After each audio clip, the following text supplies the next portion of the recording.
কি আপনার মেয়ে তো আমার দুই মেয়ে আমাদের স্কুলে পড়ে না। আমার এদিকে যে অবস্থা হইলে যাই দেখতে এসে দুই স্থানে মিলে তো আপনার দুই মেয়ে আমাদের স্কুলে পড়ে না।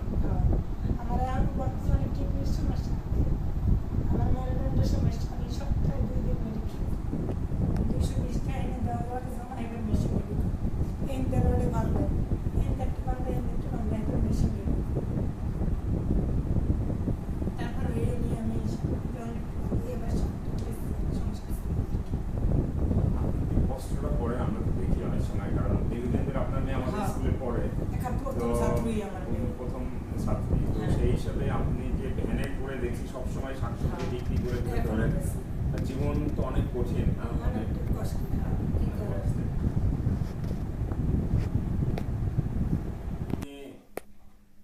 আপনি অনেক জায়গায় ঋণ আছেন, কিছু পরিশোধ করছেন, এখন মনে হয় কিছু টাকা মানে এখনো ঋণগ্রস্ত আছেন, কারণ ঋণ মানে পাহাড় সমান বোঝা, রাইট?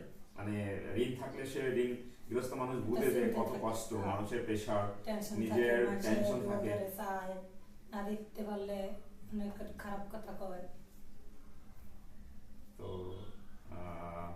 আমরা আপনাকে আসলে কিছু টাকা দিয়ে আমি চাই যে আপনি এটা অবশ্যই ঋণ পরিশোধ করে দিবেন, মানে যাতে হলো আপনি ঋণ মুক্ত থাকতে পারেন, কারণ এই রমজান মাস, এই রমজান মাসে ইবাদতের মাস, এবং ঋণগ্রস্ত ঋণ ব্যক্তিকে যেমন হেল্প করা উচিত এবং ঋণ না থাকাটাও এটাও আমাদের দায়িত্বের ভিতরে পড়ে।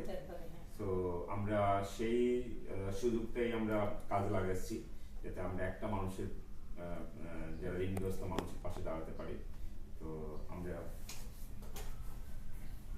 স্কিপ করেন, আমরা মানে ঋণ মুক্ত করার জন্য এটা আপনি খুশি হয়েছেন তো?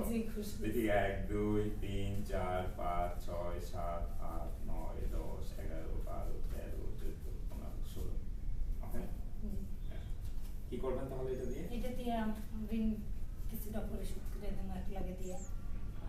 আর যারা সহযোগিতা করছে তাদেরকে কি করবেন?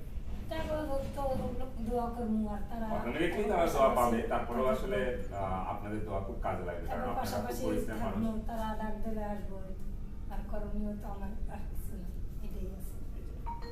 আপনার মুখে হাসিটা দেখে খুব ভালো লাগলো যে ঠিক আছে খালা। আর 2 ছেলে মেয়েকে অবশ্যই মানুষের মতো মানুষ করতে হবে এবং ওদেরকে বিয়ে দেওয়া যাবে না, এই কমিটমেন্টটা করে যান। না কমিটমেন্টটা করা না করো না, এটা আলাদা কমিটমেন্ট করা। যদি আমার কথা শুনে, ছেলে আর মেয়ে নেই আমার কাছে, মেয়ে 18 বছর আগে বিয়া দিব না, আর যে ছেলে আছে আমার 25 বছর না হয়তো বিয়া করবো না, বিয়ে করবো না। ছেলে 18 শেষ। খালার এই কথাটা কমিটমেন্ট আমার কাছে খুবই ভালো লাগলো। তো প্রত্যেকটা মানুষ তার জায়গা থেকে স্ট্রাগল করে মেয়েদের জন্য যদি 18 বছরকে বিয়ে না দেয়, আসলে একটা বিয়ে আর বিয়ে দেওয়া মানে তার জন্য আরো অনেক প্রবলেম ক্রিয়েট হয়, এটা তো জানেন, দেখেনি তো আপনি চারিদিকে কি হয়। হ্যাঁ, তাছাড়াও আমার সংসারের দিক দিয়েও মেয়েরে বুঝানো হইতেছে যে আমি দেখো ভালো দেখে এত কষ্ট করে আসছে, এই না আমি 17 বছর। আপনার হাজবেন্ড আছে?